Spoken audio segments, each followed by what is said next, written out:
Graça e paz, boa tarde a todos, irmãos. Tudo bem? Com Cristo no barco? Alguém se lembra disso? Bem, Romanos 1,16, vamos lá. Epístola aos Romanos, capítulo 1. E hoje vamos considerar apenas dois versículos, inicialmente da palavra do nosso Deus. Romanos, capítulo 1, versículos 16 e depois ainda também o versículo 17. Obrigado, Clemente. Obrigado.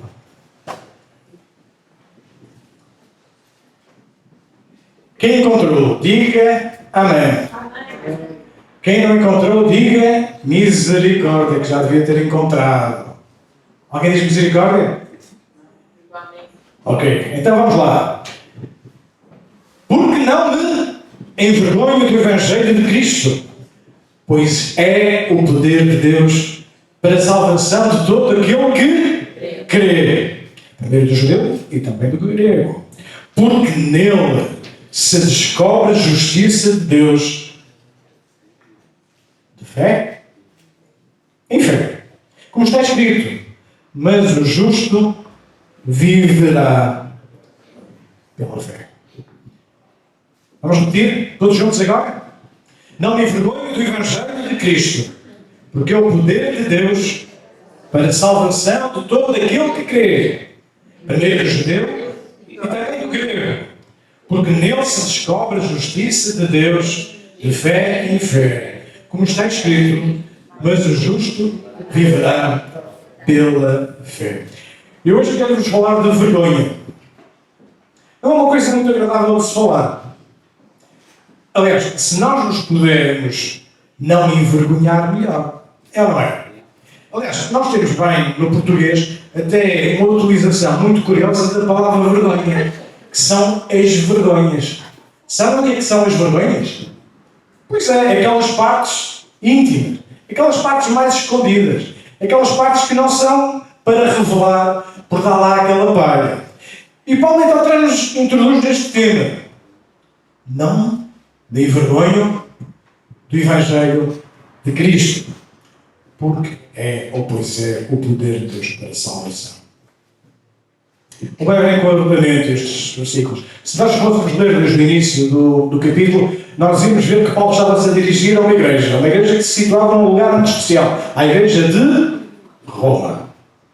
E nos primeiros versículos ele já tinha dito algumas coisas. Olha, ele já tinha manifestado o desejo e o quanto ele desejava conhecer aqueles irmãos. Está bem? Porque a igreja de Roma ele ainda não tinha visitado. Eventualmente um ou outro irmão daquela igreja já pudesse conhecer Paulo. Mas era uma igreja, na verdade, desconhecida de Paulo. Mas ele tinha este desejo. Ele tinha esta vontade de os conhecer. E talvez entusiasmado um pouco com a possibilidade iminente de vir a deslocar-se a Roma, já tinha feito algumas viagens missionárias e agora parece que havia a oportunidade de ir também até Roma. Mas o que era Roma? Roma era a capital do Império. E era em Roma onde estava o poder humano. Era em Roma que tudo acontecia. Tudo era decidido. E Paulo diz, olha, eu estou preparado, eu gostava muito de ir até aí. Eu já tinha colocado no meu coração ir, ainda que não entendesse muito bem, porque é que ainda não tinha sido possível ir. Sabem, às vezes Deus coloca-nos desejos no coração que é para serem alimentados. Não é para serem respondidos logo, mas é para nós amadurecermos, nós cultivarmos essas direções, para que no momento dele, não no nosso, a coisa aconteça. A viagem venha, o emprego venha, a mudança aconteça na nossa vida. Então Paulo está a dizer isto, olha, eu gostava muito de estar convosco. Eu gostava muito de estar convosco na reunião de oração, gostava muito de estar convosco no estudo bíblico, eu gostava muito de estar na ceia convosco, eu gostava muito de cultuar convosco. Mas há uma coisa, então ele chega aqui ao versículo 16, há uma coisa que ainda eu quero acrescentar a tudo isto. Eu desejo proclamar o Evangelho. Por isso então ele diz, eu não me eu não me envergonho. Então nós percebemos que Paulo tinha muito bem presente na vida dele a importância das coisas. Paulo valorizava a comunhão? Sim. A comunhão dos crentes é boa? Sim. A comunhão dos crentes e dos discípulos de Cristo é necessária? Sim. A comunhão traz-nos motivação uns aos outros? Sim. Mas a comunhão pela comunhão não chega. Quando nós nos encontramos só por nos encontrar, não chega. E porquê que Paulo dizia isto? Então a comunhão era boa, mas ela era necessária para que houvesse o quê? Ação. Para que houvesse a expansão do reino. Para que, com o suporte das igrejas locais, com o espírito do corpo, o reino pudesse avançar. Mas este também é muitas vezes o nosso desafio. A comunhão é boa? É. Mas a comunhão só por si não chega. Nós, como igreja, temos uma responsabilidade de mostrar Cristo a quem ainda não conhece. É na minha responsabilidade individual, a tua responsabilidade individual. Já conheces este Jesus, e este Cristo, este Salvador, este Senhor, é torná-lo visível. Mas na comunhão, que aproveita a nós, aproveita muito pouco aos outros, que ainda não conhecem Cristo. Está para perceber isto? Então a comunhão que é boa, ela deve-nos impelir a permanecer para que juntos possamos ir mais longe. Porque se não for assim, sabem, há muitas coletividades, há muitas associações, há muitos grupos muito mais interessantes que uma igreja para estar. Quem esteve no estádio desta semana, verde e branco, com alguns vermelhos e brancos lá na mistura, há um sítio muito melhor para eles estarem. Mas como igreja, a nossa função é comungarmos e estarmos juntos, mas não apenas só por estarmos juntos. E Paulo tinha então esta dimensão. E Paulo percebia que a comunhão era necessária para que então houvesse ação. Mateus 5,16, conversa que eu gosto muito e que já tenho citado muitas vezes, diz o seguinte: assim resplandeça a vossa luz diante dos homens, para que vejam as vossas boas obras e glorifiquem o vosso Pai que está nos céus. Eu não sei se passa a mesma coisa convosco, mas às vezes há versículos que eu gostava que não estivessem na Bíblia. Há versículos que eu gostava que não estivessem na Bíblia. Mas eles estão lá. Eles estão lá por alguma razão. Este é um deles. Porque a responsabilidade e o peso que transporta e que acarreta não é pequeno. Assim, resplandeça a vossa luz diante dos homens. E para que vejam as vossas boas obras. Normalmente eles veem mais facilmente as nossas más obras. Quem nunca teve um dedo apontado? Há um tempo atrás eu estava ali a passar na rua. Vinha da igreja. Eu não tinha nada a ver com o assunto. Havia um carro mal estacionado. A senhora que sai dali é sempre a mesma coisa, os protestantes. E eu ia com a minha mulher, olha, tu conheces este carro? Ouve, esse carro já está aí desde as 3 horas. O autocarro já passou. Não está a impedir coisíssima nenhuma, por isso vamos embora. Pois é. Não era nosso carro. Não é? Por isso é que eu não disse nada. Eu deixei a senhora, sabem, quantas vezes há alguém que nos tenta tirar a paz, roubar a bênção, deixa-me dizer assim, deixa-te lá. Porque não vale a pena. Já estou naquela fase de vida, espero que vocês, alguns de vocês já estejam também, que não vale a pena ir a todas as guerras. É que não vale mesmo. Nós aprendemos a selecionar e a escolher algumas coisas. Quando uma pessoa é mais jovem, se calhar vai a todas. Já não dá. Mas o versículo diz-nos que eles olham para nós, veem as boas obras e nós ficamos todos contentes porque eles estão a ver as nossas boas obras. É ou não?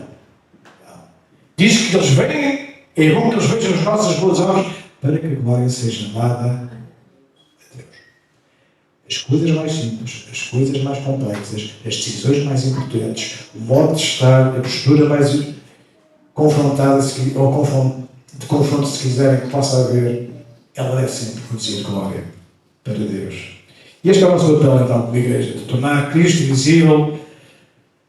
Esta é a minha responsabilidade, esta é a minha e a tua também oportunidade e privilégio. Então Paulo faz esta declaração. Uma declaração é uma declaração de convicção, de determinação.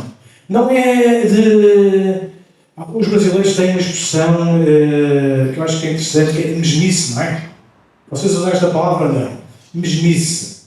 Não. É de confronto. É de certeza. Não me envergonho do Evangelho. Eu não sei se alguns de vocês, alguma vez aqui, já alguma vez ficou envergonhado na vida. Já alguém ficou envergonhado na vida? Há pelo menos um cambada de mentirosos. Quem nunca ficou envergonhado na vida? Digam lá. Até a Fernanda já ficou envergonhada. Foi ou não foi, Fernanda? Não, nunca ninguém ficou envergonhado. Mais alguém que levanta na mão e diz: eu já fiquei envergonhado várias vezes. Várias vezes. Aquelas situações embaraçosas que nós dizemos assim: epá, se eu tivesse aqui um buraco, enfiava lá dentro, ou se tivesse uma saca na cabeça, fechava, amarrava e desaparecia. Quem é que nunca passou por isto? Aquele embaraço, talvez aquela queda aparatosa que ficou toda a gente a olhar para nós. Para quem não me conhece, eu sou aquele tipo de criança, quando em miúdo, quando os adultos falavam comigo, os adultos e não só, as bochechas começavam a ficar vermelhas, eu parecia, por sangue vinha toda a cabeça, parecia que ia explodir, não é?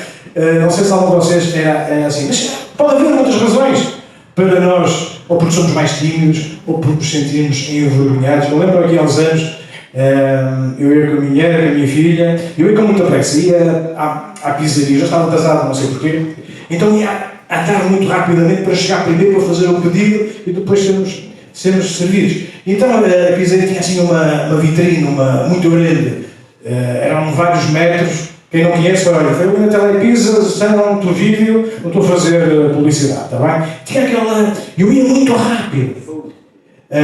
Telepizza. E aquilo que eu pensava que era a porta da entrada, não era. Eu ia olhar para baixo. Eu dou uma caça, uma tralitada tão grande naquele vidro, que a malta que estava lá dentro deu um salto. Eu não sei como é que aquele vidro não partiu, mas sincero, não sei. Eu bati no vidro, o meu corpo foi de cabeça, eu vim para trás, e vim tanto para trás que só me vim parar na rua, porque ali tem uns pilares, aquilo é tipo uma arcada, tem uns pilares. Então eu bati com as costas, que me impediram de... É isso mesmo. É claro que quem vinha atrás disso, só sorria. A mulher e a filha, não é? As mulheres e as filhas são meus pés.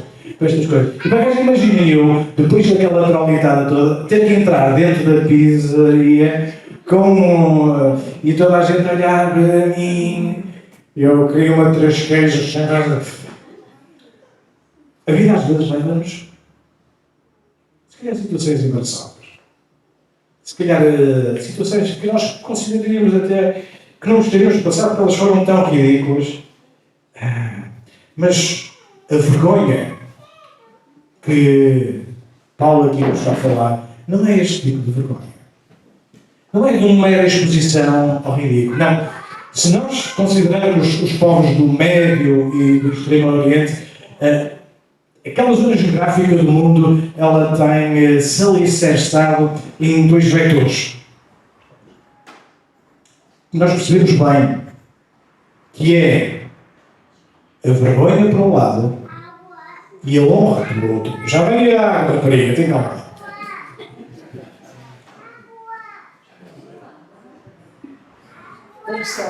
Não está. Estava a dizer, estão comigo ainda? Duas palavras muito importantes daqueles países: vergonha e honra. Se for em África, por exemplo, aí as palavras principais é o forte e fraco. Por isso é que quando nós olhamos para uma tribo africana, por exemplo, qual é a pessoa mais importante da tribo, da aldeia? É o pajá, o soba, não é? O soba, e depois logo o quê? O feiticeiro. Porquê? Porque são aqueles que quisessem poder. Por isso é que falar de democracia em África, da forma como nós a conhecemos, é outra conversa. Mas depois, por exemplo, já com a nossa tradição mais grega, romana, se calhar aquilo que nós balizamos mais é entre o justo e o pecador. Então, para um país do Médio Oriente, ou do Extremo Oriente mesmo, é muito importante a questão da honra. Por isso é que nós, de vez em quando, temos algumas informações nas notícias que no Bangladesh, por exemplo, houve alguém que matou A, B ou C porque ele tinha desonrado a sua irmã. Hoje, ainda no século XXI, se mata e se morre por uma questão de honra. Por isso é que os kamikazes, lembra dos kamikazes da Segunda Guerra Mundial? Aqueles pilotos suicidas foram tão eficazes porquê? Porque eles tinham uma cultura de honra. Quando um piloto kamikaze saía em missão, era para defender a honra do seu país, da sua família. Para nós, se calhar, é um bocadinho estranho. Então, quando Paulo está aqui a falar, olha, eu não me envergonho, é esta noção de vergonha e de honra que está em causa. Este peso da palavra. Mas uma das coisas que é interessante é que Paulo não coloca a afirmação pela positiva, ele coloca pela negativa. Ele não diz, olha, eu tenho honra no Evangelho, mas ele diz, não me envergonho. Talvez porque o Espírito Santo que inspirou Paulo a escrever, saiba que nós somos mais despertos, ficamos mais em alerta quando as coisas são-nos colocadas nestes termos. Vocês já repararam, por exemplo, que os sinais de trânsito, quando são sinais de proibição, eles são como? De que cor são? Vermelhos. Os de obrigação são azuis. Mas para chamar a atenção, os de alerta, os de proibição, são o quê? Vermelhos. Então Paulo colocou-nos aqui, porque ele sabia que havia a possibilidade dos nossos irmãos lá em Roma envergonharem-se do Evangelho. Será que era só em Roma? Não me envergonho do Evangelho. E hoje a pergunta coloca-se também 2000 anos depois. Será que eu não me envergonho do Evangelho? Porque quando eu não levo o Evangelho a sério, será que eu não estou a trazer vergonha ao Evangelho? Porque relativamente ao Evangelho há 3 tipos de pessoas. Há as pessoas que rejeitam o Evangelho, há as pessoas que envergonham o Evangelho e há as pessoas que não se envergonham do Evangelho. E hoje é fácil nós percebermos, e cada vez mais, como o Evangelho é ofensivo. Em bom rigor, tudo é ofensivo hoje em dia. Basta ir às redes sociais, toda a gente se ofende por qualquer coisa. Esta geração woke tem esta característica. Tudo é, como a minha mãe dizia, és uma florzinha de cheiro. Tudo ofende. E parece que é novidade o Evangelho ofender. E parece que, ainda pior que isso, há gente preocupada porque o Evangelho ofende. E gente que devia defender o Evangelho. Se o Evangelho não ofende, não é Evangelho. Se o Evangelho não ofende, o Evangelho está a ser pregado no Evangelho. Vejam o que é que Paulo já dizia há quase 2000 anos atrás, em 1 Coríntios 1,18. Ele dizia o seguinte: porque a palavra da cruz é loucura. A palavra da cruz é loucura para os que parecem.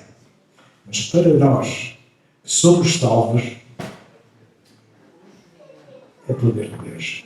Então precisamos já de esta questão. Olha, eles olhavam para o Evangelho que estava a ser pregado, o Evangelho da graça, de que o Deus Criador, do sustentador de todas as coisas, tinha feito o homem, tinha encarnado, tinha ido a uma cruz, tinha morrido, e só o simples facto de ter ido a uma cruz, já naquela cultura, era muito forte, porque A própria Escritura dizia que maldito aquele que fosse pregado num madeiro, numa cruz. Por isso havia razões para não perceber o Evangelho. Mas quando o Espírito Santo falava, quando o Espírito Santo mostrava que este era o plano de Deus, ainda que simples que uma criança pudesse entender, era recebido na vida de uma pessoa, a sua vida era transformada, então não era mais loucura. Então não era mais malícia. Era a ação de Deus a transformar vidas. E também hoje a palavra da cruz é ofensiva. O Evangelho da salvação é ofensivo. E se nós esperássemos que isto acontecesse num contexto anti-Deus, se quiser, o problema é que ele está acontecendo nas igrejas que deviam defender o Evangelho. Então, para tornar o Evangelho mais suave, mais apetecível, para que os bancos se preencham de gente, para que não haja tanta aversão, e tudo o que infelizmente está a acontecer é que o Evangelho da cruz tornou-se um Evangelho não da cruz, mas um Evangelho de homens, um Evangelho de autoestima, um Evangelho de consolo e conforto apenas, em que a centralidade de Cristo desapareceu. Porquê? Para suavizar, para amenizar, para atenuar, para tornar o Evangelho mais comestível. Mas isto infere de um pressuposto muito grave. Sabem porquê? Porque quando nós retiramos ou acrescentamos alguma coisa ao Evangelho, nós estamos a deturpar. Sabem qual é a mentira mais perigosa? É aquela que tem 90% de verdade. Ainda que num pequeno detalhe. Então, o Evangelho da cruz é este que precisa ser vivido, ser notório na vida de cada um de nós. Não o Evangelho de água com açúcar. Porque o Evangelho, meus caros, não é palavra de homens. O Evangelho não é uma análise sociológica da sociedade. O Evangelho não é um manual de boa conduta. Não é sequer enunciar de princípios morais que te vão tornar alguma coisa. Sabem que uma das coisas que nós muitas das vezes percebemos quando nós falamos com alguém é a sua análise própria de achar que é bom. Eu não é. Eu não mato, eu não roubo, eu cumpro os impostos, eu chego ao trabalho a horas, eu não tiro fotocópias na hora do patrão roubando as folhas do escritório, nem trago tampouco o papel higiênico que está na casa de banho para casa. Eu sou o cumpridor de tudo. Houve um homem que uma vez veio ter com Jesus. Ele perguntou-lhe: Oh Jesus, olha, eu conheço, tenho ouvido muito aquilo que tens pregado, eu percebo que tu és um bom mestre. Olha, o que é preciso para eu ter a vida eterna? Sabes porquê? Porque eu sou o melhor. Eu tenho o meu currículo, eu cumpro todas as coisas da lei, eu faço isto, eu faço aquilo, eu faço aquilo outro, eu faço... E sabem uma coisa? Jesus disse àquele homem que não fazia. Jesus disse que ele estava a mentir. Não. Então fazia mesmo. Aos olhos humanos, aquele homem era bom. E o que é que Jesus lhe disse? Ok, excelente. Então agora vai, porque já cumpres a lei toda, vai, eu vejo tudo, e depois vai-te segue. Sabes, há uma expressão que eu acho muito curiosa nos dias de hoje, que é a melhor versão de ti. Tu tens que fazer uma correria de ti, então para teres uma versão melhor de ti, eu quero dizer que a tua melhor versão de ti, que decorre de uma introspecção, de um esforço, olha, está muito longe, muito longe do patamar daquilo que Deus é e daquilo que Deus requer em ti para te ser aceitado. Por isso é que a palavra da cruz nos persegue e nos leva a entender, olha, em mim não há bem nenhum. Eis o que o Evangelho faz. E quando nós chegamos a este ponto e percebemos que muito bom, e por muito boas pessoas que nós sejamos, nós somos incapazes, é que nós percebemos que o Evangelho, ou aquilo que o Evangelho é. Já Paulo dizia, olha, miserável homem que eu sou. Miserável homem que eu sou. Então é que nós temos que dar respostas, tu e eu. Não é que se o Evangelho é ofensivo, se confronta a tua fragilidade e tu traz para o centro e dizer, olha, eu preciso de alguém que me ajude, mas é que se tu percebes se isto é mesmo verdade. Então o Evangelho não é esta mensagem de autoajuda, de melhoria individual. Ela é a mensagem que veio dos céus e não é de terra. Gálatas 1:11 diz o seguinte: mas façam-vos saber, irmãos, que o Evangelho que por mim foi anunciado não é segundo os homens.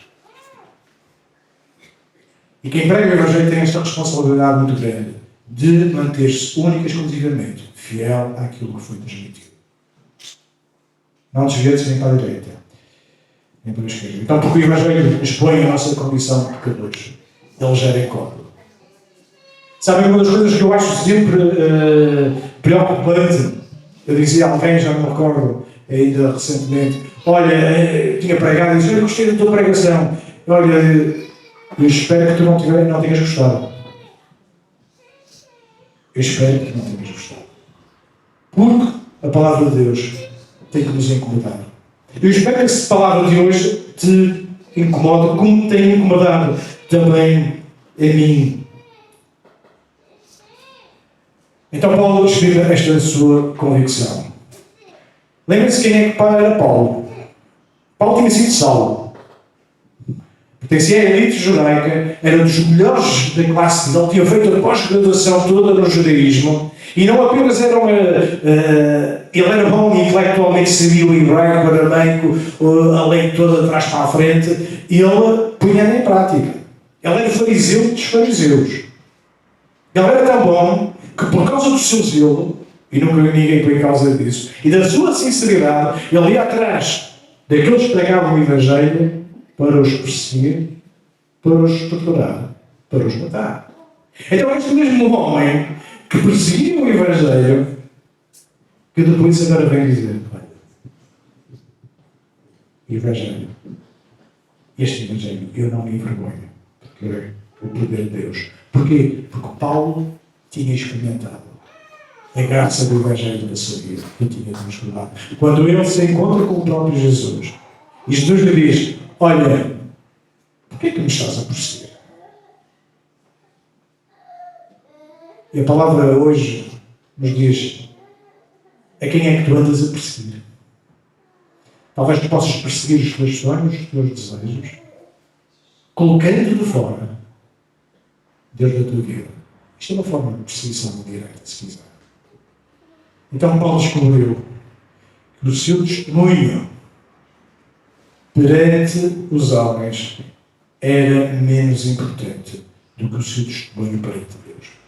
Uma das coisas que muitas vezes nós percebemos que pode haver vergonha para anunciar este Evangelho é a vergonha do nosso testemunho. Então, eu vou falar com alguém e ele conhece-me. Então é melhor não falar. Mas há aqui um erro dramático. Se o teu testemunho serve a ter vergonha aos homens, o Deus conhece tudo e mais alguma coisa, como é que ele vai então? Então, se tu te preocupas com a vergonha que os outros possam ter a olhar para ti porque o teu testemunho é falível, como é que Deus vai ver?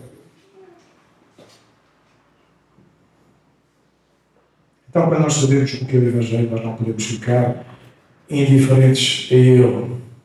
Quando nós nos lembramos que o Evangelho é esta mensagem, que vem dos céus e não da terra, não é palavra de homens. Quando nós vemos, experimentamos, testemunhamos, ouvimos, transmitimos aquilo que o Evangelho produz, percebemos Ele continua a ser atuante ainda nos dias de hoje. O Evangelho de Deus é o Evangelho que transforma a vida de uma mulher adúltera numa mãe de família. É o Evangelho que pega num homem que era um assassino, condenado, e o torna e o reabilita, e o torna novamente útil à sociedade.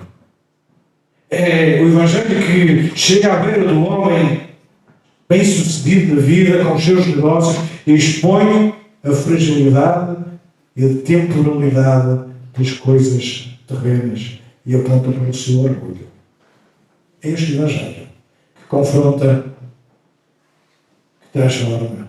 É o Evangelho que chega à beira do sem-abrigo e que lhe dá esperança. É este Evangelho que tem poder. Que é o Evangelho. Há um hino dos nossos cenários que diz o seguinte: a nova do Evangelho já se vês ouvir aqui. Conhece que notícia tão alegre dirigida a mim e a ti. A nova sem igual, proclamando o amor de Deus, que do céu mandou seu Filho para salvar os homens réus. A nova do Evangelho jubiloso só nos traz, oferece em Jesus Cristo vida e luz, perdão e paz. Amigos, recebei a Jesus o Salvador tão bondoso e poderoso que perdoa o pecador. Santa paz e perdão. Este é o eco lá dos céus. Santa paz e perdão, bendito o nosso Deus. E em breves, 2 versos, uma estrofe, nós percebemos o que é o Evangelho.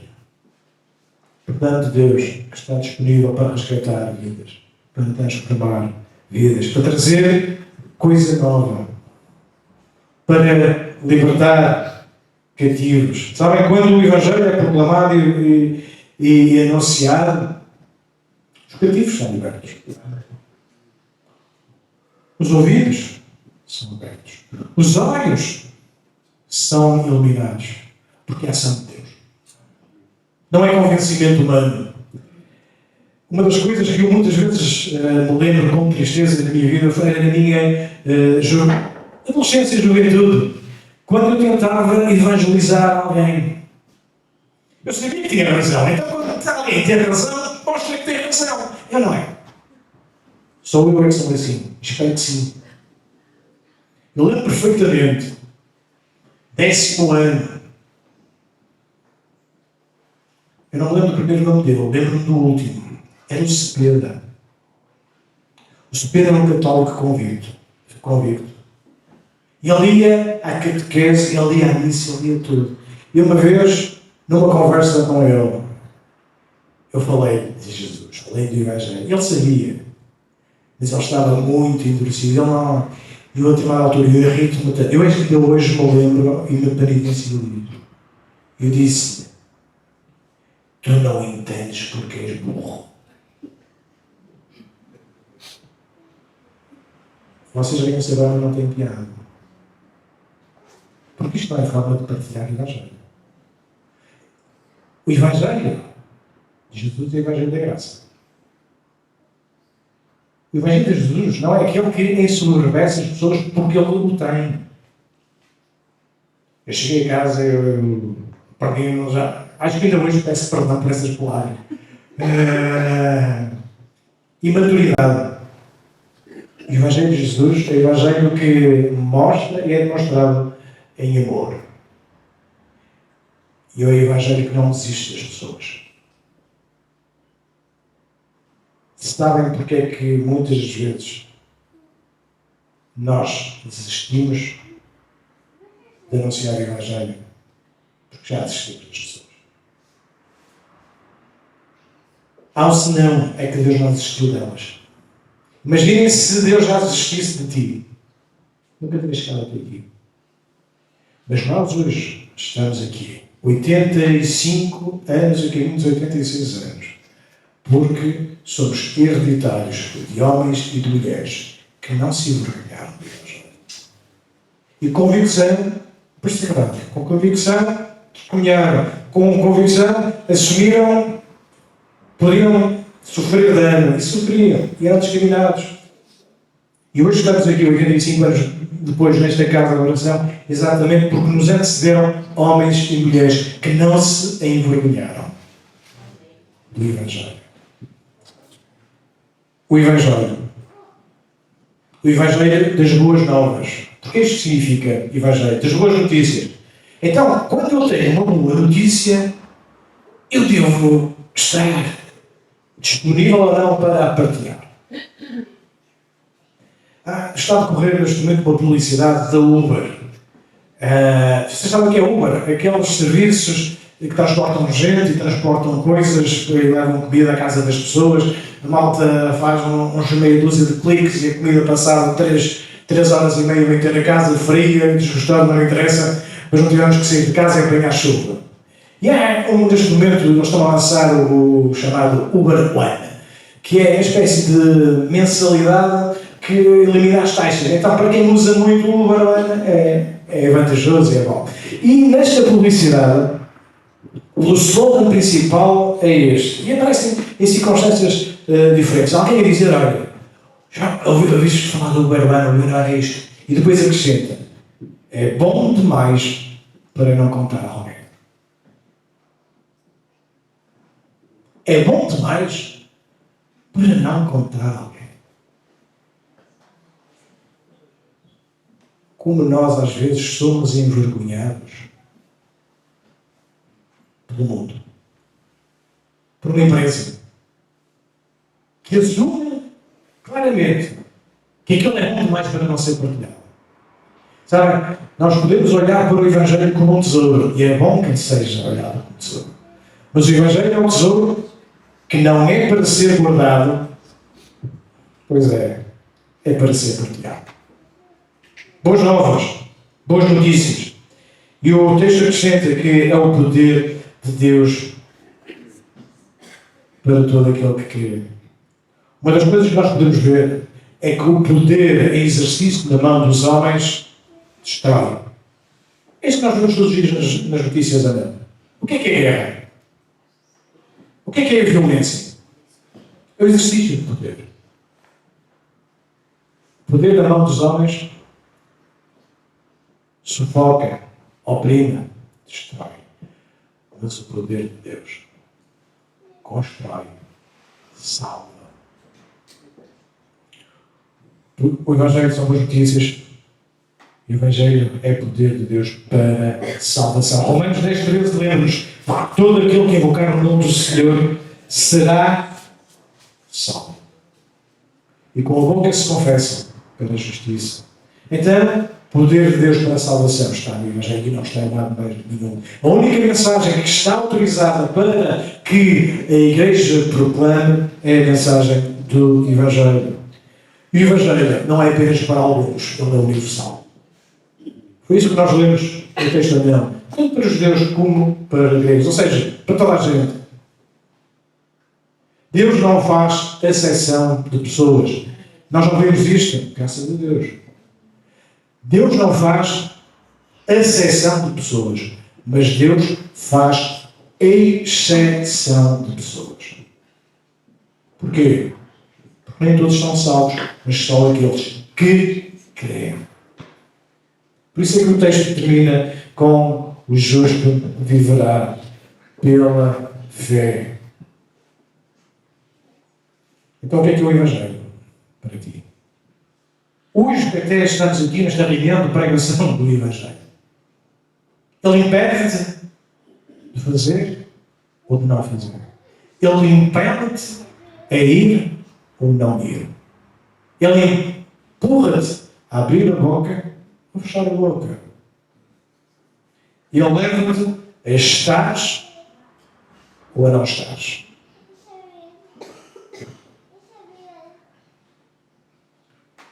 Segundo Timóteo 8, lemos o seguinte: Paulo já está no final da sua carreira. Ele sabia que não iria durar muito, ele estava preso, ele sabia que ia ser martirizado e efetivamente veio. E ele está na prisão, ele diz com sofrimento ao seu amigo, ele dizia pelo Timóteo, ele diz: portanto, não te envergonhes do testemunho do nosso Senhor, nem de mim, que sou prisioneiro seu. Antes, participa das aflições do Evangelho, segundo o poder de Deus, que nos salvou e chamou com uma santa vocação, não segundo as nossas obras, mas segundo o seu próprio propósito de graça que nos foi dado em Cristo Jesus, antes dos tempos dos séculos, e que é manifesta agora pela aparição do nosso Salvador Jesus Cristo, o qual aboliu a morte e trouxe à luz a vida e a incorrupção pelo Evangelho.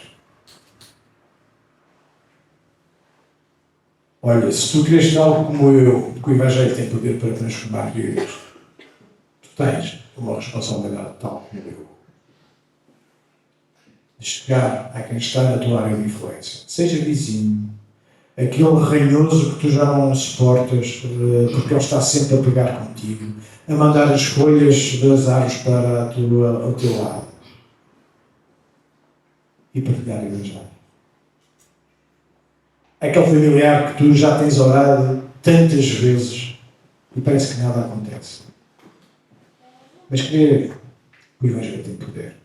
Nós estamos na fase final, diria eu, de um trajeto que nos vai levar a uma dinâmica evangelística aqui no Norte, como vocês sabem, lá no dia 26 de abril. O Evangelho vai ser anunciado. O Evangelho de Cristo vai ser anunciado. O Evangelho do poder vai estar a ser ali partilhado. Então é tempo de nós aproveitarmos o investimento que Deus está a fazer em vidas para nos trazer tudo aquilo que nos vai estar a trazer, para potenciar, para usar meios de recursos para que nós possamos levar gente a Cristo. É uma oportunidade que nós não temos há algum tempo cá no Norte. Isso significa que ou tu aproveitas e eu aproveito, ou não aproveitamos. Mas sabe uma coisa? Vamos dar contas a Deus disto. Todos nós. Nós vamos dar contas das oportunidades perdidas em que deixamos de falar do amor de Deus. Se eu vos perguntasse, quando vocês venham para aqui, cruzaram-se com quantos automóveis vermelhos? Alguém sabe dizer? Mas se eu vos tivesse dito, hoje de manhã, que por cada automóvel vermelho que vocês contassem desde que saíssem de casa e viessem até a igreja, eu vos iria oferecer 20 euros. Todos vocês iam dar um número. Porquê? Os carros iam passar na mesma, porque não... O que é que estava a acontecer?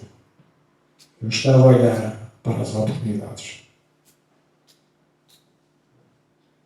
Muitas vezes nós não temos a coragem de perseguir as oportunidades que Deus nos dá. Sermos fiéis, testemunhando. Há algum tempo atrás, e vou terminar, eu vi um testemunho de alguém que tinha feito uma visita à China para visitar alguns líderes de igrejas da igreja clandestina. Aqueles nossos irmãos que se reúnem em casas, às escondidas, secretamente, porque não têm liberdade para fazer.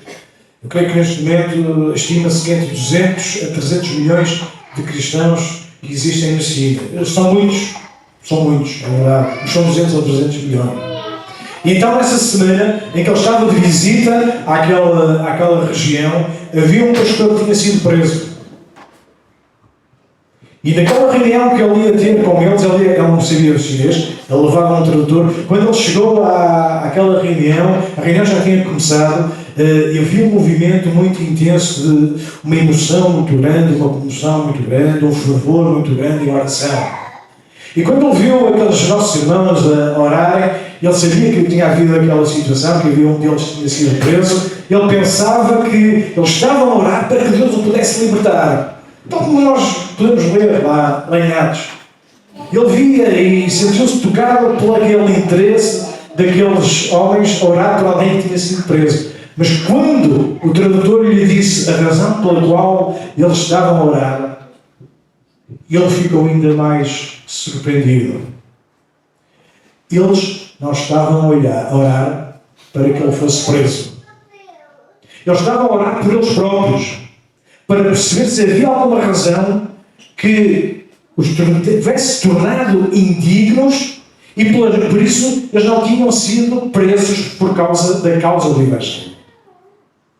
Dá para perceber?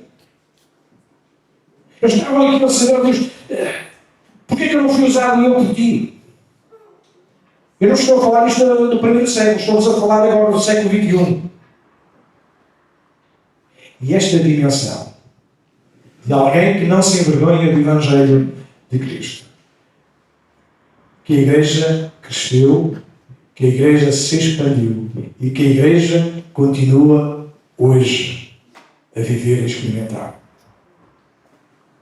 Em Filipenses 1:27, nós podemos ler, não somente devereis portar-vos dignamente conforme o Evangelho de Cristo, para que quer vai-vos veja que esteja ausente, ouça acerca de vós que estáis no mesmo Espírito, combatendo juntamente com o mesmo ânimo, pela fé do Evangelho.